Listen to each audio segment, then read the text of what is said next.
So we find ourselves here again. And if you haven't guessed what this is going to be talking about, you really haven't been paying attention to the news. I'm not going to talk this. This isn't about thoughts and prayers. It's not even about gun restriction. It's about the next part of the conversation that is predictably happening. Trigger warning or what have you. I'm going to be discussing various mental illnesses, mass shootings, and we'll mention suicide. If you are uncomfortable with that, please turn off the video. But, and I do not do this with my content, this needs to be shared. These thoughts, I'm going to be arrogant enough to say that these thoughts need to be shared with as many people that can hear them. Those who agree with me, those who were uninformed, those who disagree with me. I would love to hear from those folks. The turn in the conversation that is happening at the moment, that is beginning to happen at the moment. Marjorie Taylor Greene has weighed in on this. Governor Abbott has made comments along these lines. Is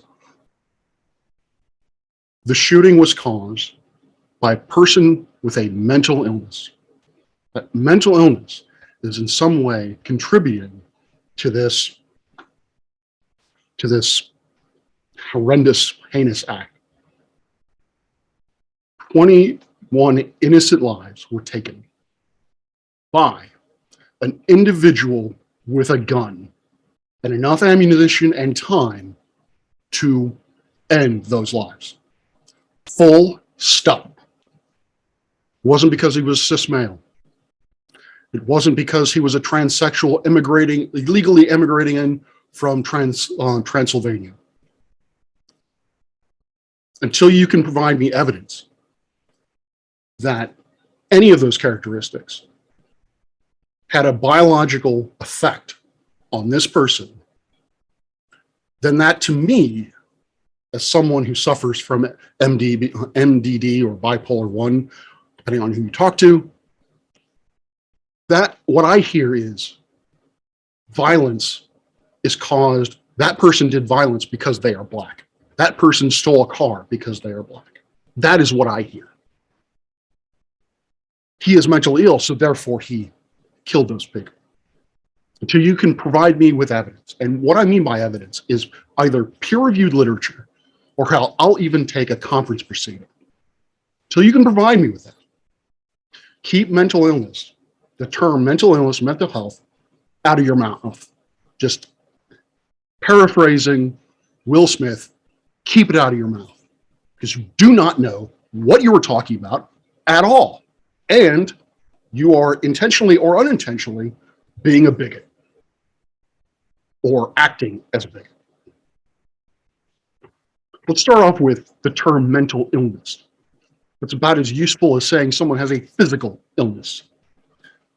Mental illness, there are many mental disorders.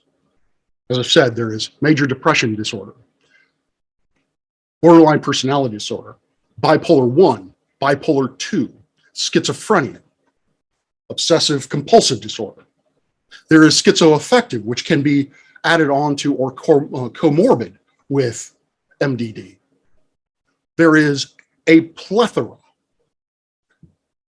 of mental illness out there. Each one of them has their own symptoms and is caused by different factors, both genetic and environmental. They affect the brain in different ways. To lump them all together makes about as much sense as to lump foot fungus in with cancer.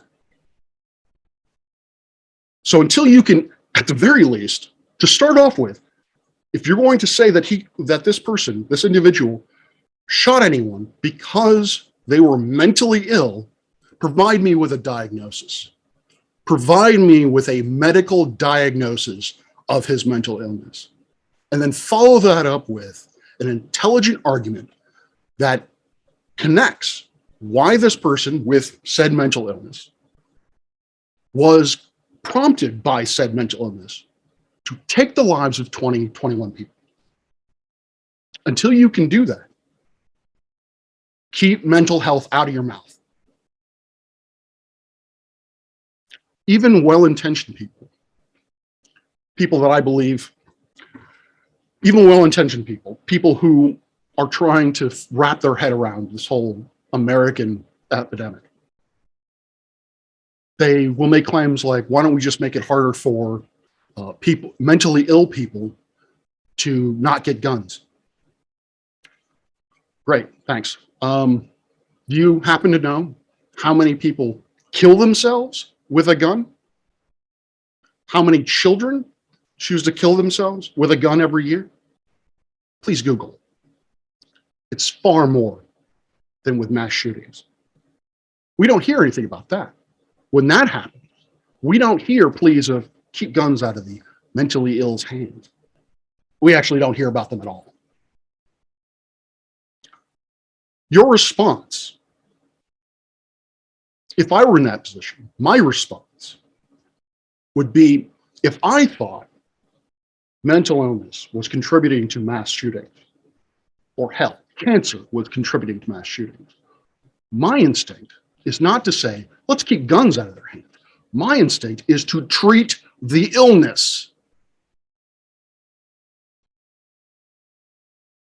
If a politician happens to see this, which I doubt, but if a politician or person in power happens to see this, and you link mental health in any way to mass shootings, and you do nothing to improve the psychological or psychiatric care in this country, which I can assure you is far from perfect, then you are doing nothing.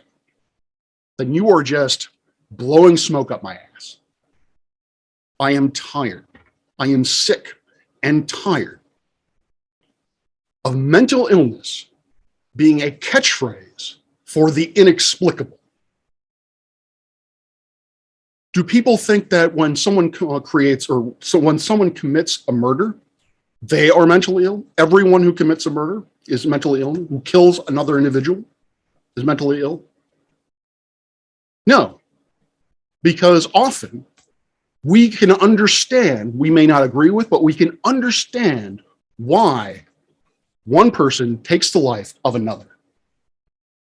Mass shootings, as far as I'm aware, no one understands why that's the case.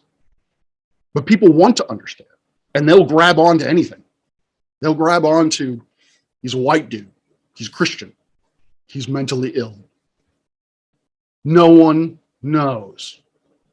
And to just put a label on it, to just arbitrarily sit back, and as if you are a professional who knows anything about this subject, to blame this on anything other than the fact that that individual had a gun, had sufficient ammunition, and enough time to kill 21 people, then you need to stop having a conversation.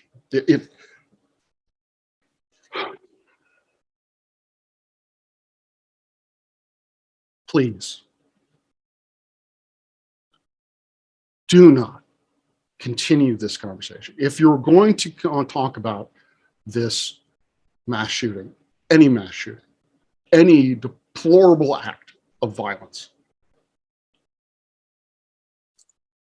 please do not bring mental health into it. If it is shown that a mental disorder caused that act of violence, then we can start having a conversation. But you, as a layperson, no one as a layperson, except for obviously professionals, has the right to blame this on anyone. To do so is easy, as many things are with our society. It's quick to blame. It's quick to lay fingers on something, because we want to understand, particularly when something is so far out of our range of behavior, we have to have a reason for it. We have to know why that person did what they did. And we are too quick to slap labels on it, to find an easy solution. We are too quick to pass judgment on an entire group of people you probably have no knowledge of. that you've only seen about in books or read about in books or seen in movies. That is a problem, for lack of a better term, of a free-thinking, critically thinking, mature society. It is a sign that you don't want to know what's actually at play here because you already have an answer. He's mentally ill, so therefore he's going to kill people. I don't have to think about that anymore. I have my scapegoat. That's lazy, it's irresponsible, and it's dangerous. And it needs to end. And it's bigotry, pure and simple. Making a blaming someone, blaming an act of terror, blaming an act of violence on someone's religion, on someone's skin color, on someone's physical impairment is bigotry. Full stop. All right. Again, I really hope this message gets out there. I really hope that people can understand where I'm coming from. I'm not trying to lay judgment on anyone. If it seems like I am, I apologize. That is not my intention in any way, shape, or form. It's just that I am really tired of this conversation always coming back to mental health. When there is a mental health crisis in this country, but it only seems to be viewed when something heinous occurs. I've said my piece. Please, again, share this with everyone or anyone that you know. Thank you. And I would suggest not looking at Twitter for 24, 48, 72 hours. Peace out.